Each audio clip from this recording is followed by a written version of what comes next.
Welcome to Tamil சினிபுட். நடிகர் கார்த்தி அவர்களுடைய 27வது திரைப்படத்துடைய title first look second லுக்கை இன்னைக்கு ரிவீல் பண்ணியிருக்காங்க.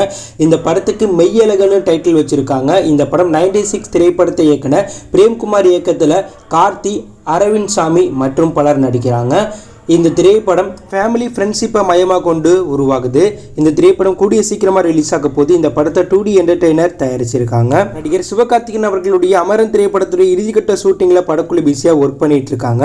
இந்த படத்துடைய இறுதிக்கட்ட ஷூட்டிங்கில் சிவகார்த்திகேயன், சாய் பல்லவி மற்றும் இந்த படத்துடைய ஒரு சில முக்கியமான காட்சிகளை படக்குழு எடுத்துட்டு இருக்காங்க.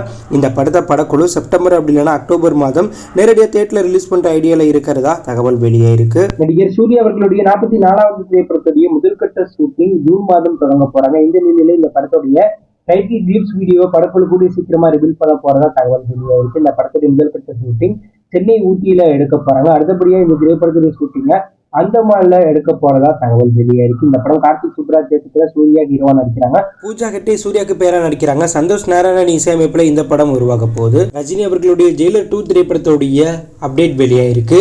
ஜெயிலர் 2 திரைப்படத்துடைய டைட்டிலா ஹுக்கும்னு படக்குழு தேர்வு பண்ணியிருக்கிறதாவும், இந்த படத்துடைய ஸ்கிரிப்ட் ஒர்க்கை முடிச்ச நெல்சன் இந்த படத்துடைய லொகேஷன் தேடும் படத்தில் தற்போது ஈடுபட்டு இருக்கிறதா தகவல் வெளியாக இருக்கு. மேலும் இந்த படத்தை பிக்கஸ்ட் பேன் இந்தியன் படமா எடுக்கிற ஐடியாவில் இருக்கிறதாவும், ரஜினி அவருடைய வேட்டையன் திரைப்படத்தை முடிச்சுட்டு அடுத்தபடியாக அவருடைய கூலி திரைப்படத்தில் நடிக்க போறார். ஸோ கூலி திரைப்படத்துக்கு பிறகு ரஜினி ஜெயிலர் 2 நடிக்க போறார். தளபதி விஜய் அவர்களுடைய கோ திரைப்படத்துடைய பேட்ச் ஒர்க் ஷூட்டிங் தற்போது சென்னையில் நடந்துட்டு இருக்கு. ஸோ தயாரிப்பாளர் இந்த படத்துடைய ஷூட்டிங் ஸ்பாட்ல படத்துடைய இயக்குனர் வெங்கட் பிரபு, தளபதி விஜய், தயாரிப்பாளர் 3 பேரும் ஒன்னா உட்காந்து டிஸ்கஸ் பண்ற மாதிரியான ஒரு போட்டோவை வெளியிட்டிருக்காங்க. இந்த போட்டோ இணையத்தில் வைரல் ஆயிட்டு இருக்கு. மேலும் தளபதி விஜய் தமிழ்நாட்டில் 10ஆம் மற்றும் 12ஆம் வகுப்பு பொதுத் தேர்வில் முதல் 3 இடம் பிடிச்ச மாணவர்களை சந்திக்கிற மீட்டிங் ஜூன் 15ஆம் தேதி சென்னையில் விஜய் தரப்புல இருந்து நடத்த போறதா தகவல் வெளியே இருக்கு. அஜித் அவர்களுடைய குட் பேட் அக்லி திரைப்படத்துடைய ஷூட்டிங் தற்போது ஹைதராபாத்தில் நடந்துட்டு இருக்கு. இந்த ஷூட்டிங்ல ரொபோட்டிக் கேமரா வைத்து மிரட்டலான சண்டை காட்சியை தற்போது படக்குழு எடுத்துட்டு இருக்காங்களாம்.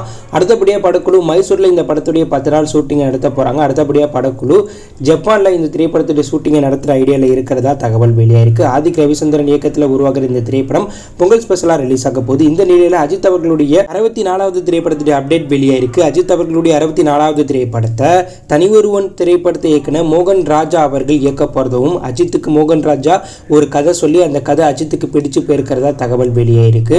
மோகன் ராஜா தனி ஒருவன் 2 திரைப்படத்தில் ஒர்க் பண்ண போகிறார். ஸோ அடுத்த 6 மாதத்திலிருந்து 8 மாதத்துக்குள்ளே அந்த படத்தோடைய ஃபுல் ஒர்க்கை முடிச்சுட்டு அடுத்தபடியாக அஜித் அவர்களுடைய 64வது திரைப்படத்தை மோகன் ராஜா இயக்க வாய்ப்புகள் அதிகமாக இருக்கிறதா தகவல் வெளியாயிருக்கு. மோகன் ராஜா தற்போது அவருடைய தனி ஒருவன் 2 திரைப்படத்துடைய வேலைகளில் ஈடுபட்டு இருக்கார். இந்த படத்துடைய ஷூட்டிங் கூடிய சீக்கிரமாக தொடங்க போது. இந்த படம் பிக்கஸ்ட் பேன் இந்தியன் படமாக உருவாக்க போகுது. ஸோ இந்த படம் வெளியானதுக்கு பிறகு அஜித் அவர்களுடைய 64வது திரைப்படத்தை மோகன் ராஜா இயக்க போகிறார். அஜித் அவர்களுடைய 64வது திரைப்படத்தை மோகன் ராஜா இயக்க வாய்ப்பு இருக்கிறதா தகவல் வெளியே இருக்கு. இந்த புதிய காம்போவை பத்தி நீங்க என்ன நினைக்கிறீங்க? இந்த லிஸ்ட்ல எந்த பிரச்சனை வேறு கருத்தை கமெண்ட் லீவ் பண்ணுங்க. இது பிடிச்சிருந்தா லைக் பண்ணுங்க, ஷேர் பண்ணுங்க, கமெண்ட் பண்ணுங்க, மறக்காம சப்ஸ்கிரைப் பண்ணி ஃபாலோ பண்ணுங்க. Thank you for watching.